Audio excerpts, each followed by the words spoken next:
There are different kinds of identity. We will talk about them one by one. So the first kind of identity is racial identity. Racial identity is mostly associated with the physical traits of a person. For example, our skin color, mostly, but also may include facial features and hair texture. So racial identity has been a historically and socially bound construct, mostly because slavery of African Americans, persecution of American Indians has always been related to race. So for example, the highest paid actor in Hollywood is Dwayne Johnson.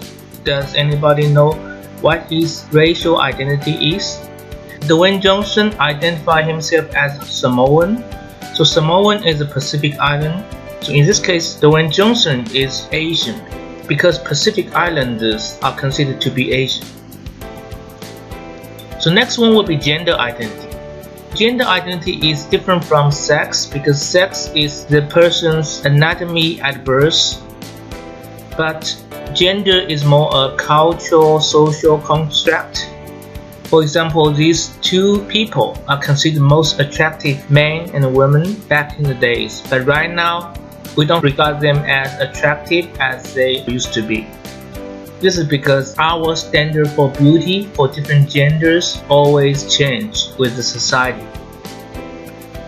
Another issue is about transgender. So in different cultures, people may view transgender issue differently.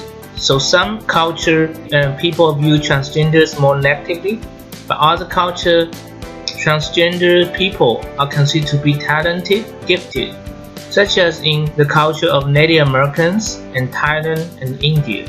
This is the Buddha from China. The Buddha's name is called Guan Yin.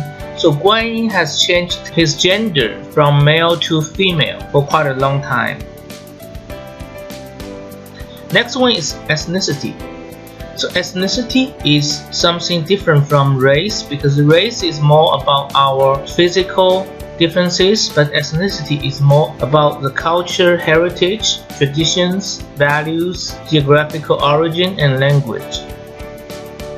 So in America, ethnic identity is related to the ancestors' home of origin prior to immigrating to the US.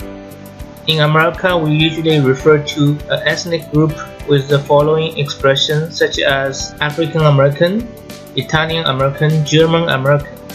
Sometimes we just refer to them as just American, which means they may just be a white American in general.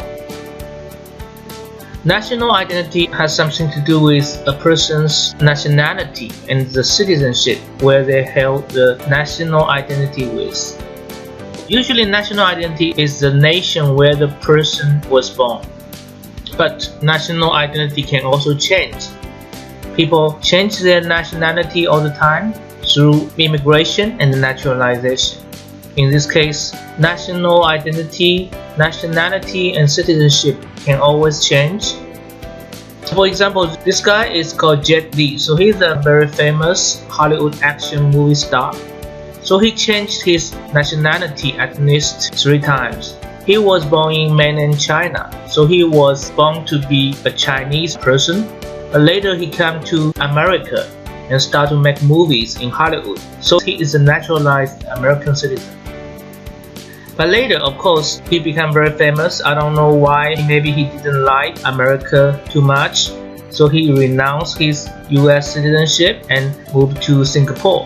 So now he is a Singaporean. Of course, there's many other identity. One of the identity is defined by the area we live in. So for example, in many different countries, we have different geographic regions that kind of define our cultural characteristics. In America, we have different states. Every state can have their own cultural heritage, their own cultural values. If you drive to Florida, you will see the sign. The Sunshine State is because sunshine, beach are most famous things in Florida. Of course, if you go to Texas, their culture is going to be different because Texas is more a very masculine culture, so you will see the slogan "Don't mess with Texas" everywhere. There's many other identity, such as organizational identity, which means the organization you work for or you are from. Your personal identity is about your personal characteristic, your personality, hobbies, and your expertise. Cyber identity, fantasy identity, is the identity you assume in the online cyberspace. Some people, when they play video games online, they have to establish their online avatar, which is different from their own identity. There are many other identities existing in every culture, including religion, age, political affiliation, minority status, socioeconomic class, and other different kinds of identity. So here is a question. Among all the different identities, which of the identity is most important for you to represent who you are?